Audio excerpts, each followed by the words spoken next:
return now to today's radio adaptation, When the Comet Strikes, written by Leanord E. Cox in collaboration with the American Weekly magazine.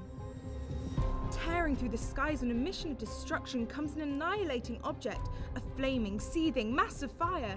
For days past, the scientific world has known of the approach of this gigantic comet, yet has refrained from telling of its approach in the hope that it may miss this Earth and go hurtling off into space. The inhabitants of this planet are unaware of their impending fate. It's nothing short of colossal murder, Frederick. Oh, keep quiet, Thornley. In the face of this, you ask me to be calm. Certainly. 12 minutes between this life and eternity, and... Oh, for God's sake, will you stop your snivelling? You've known it was coming for days, and you've worked yourself into a state of panic ever since. In the name of humanity, I beg you to turn on that infrared ray transmitter and tell the people what's coming. What will be gained by spreading a general alarm? Let them take it when it comes. The end will be so sudden that no one will be any the wiser. Drop the whole subject. But, Frederick, there are people who would meet their end happily should they be given a few minutes' warning in which to prepare themselves. After all, there is a certain spiritual side to this. Well, go on. Get it over and done with, and leave me in peace for my last 10 minutes. You see, you're counting the minutes too. Ugh. This is Professor Kilrain speaking. We are utilising our infrared ray transmitter in the hope that this message may reach you. Please take as calmly as possible what I'm about to tell you. It's been established beyond any reasonable doubt that you are directly in the path of an approaching comet of gigantic size. May this all too brief forewarning be of some comfort to those who so desire it. We in the zone of impact have 8 minutes in which to make our peace with our Maker. Margaret? Yes, John. It's funny, isn't it? What is? Here we spend our lives worrying about a moment like this, wondering what we'll do when it happens. And when it comes, we don't know what to do with it. Well, there's nothing to do but wait, John. We've had a happy life together, and I've no regrets. You've been a wonderful wife to me, Margaret. No man ever had a finer mate. I've loved you, John. That's all. Do you feel frightened, Frederick? No. I feel kind of lonesome. 4 minutes to go. What do you suppose the various people are doing with their last? I don't know, nor do I care. I've always been a little curious to know just how different people were prepared to face their Maker.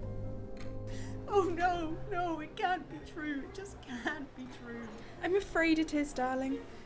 Why? We've only been married a few hours. It isn't fair.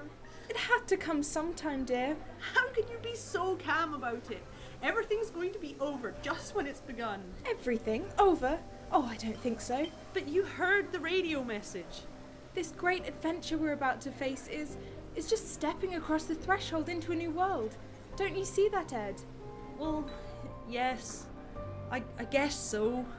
It's all been so beautiful. Our romance, hasn't it? Oh, yes, my darling. Oh, but why? Why must it end so soon? It isn't going to end, dear. We're going on together. But even if it did end, we have no regrets. We've lived. A few moments to go, Frederick. Would you care to spend the last moment in prayer? No. Would you like to talk to me? No. Just in from the airport, Chief. People are going mad. Thousands of people milling around, trying to get away in planes. The railroad stations are jammed. People crushing each other like flies, trying to get on what few trains there are. God, Chief, it's terrible. Steady, men. Remember, you're members of the police force. Conduct yourselves as such. Chief, will you... Well, what is it, my son? Will you let me go home to the wife and kids just for the last few minutes? No, get back on your post where you belong. All right, Chief. Get out of here, all of you. So long, Chief. 1 minute to go, Frederick. For God's sake, stop that. Your prediction's coming true. The comet approaches, and the heat. Feel it. Feel it? Hear it? We can see it! Look! Goodbye, old man. May we meet again later on.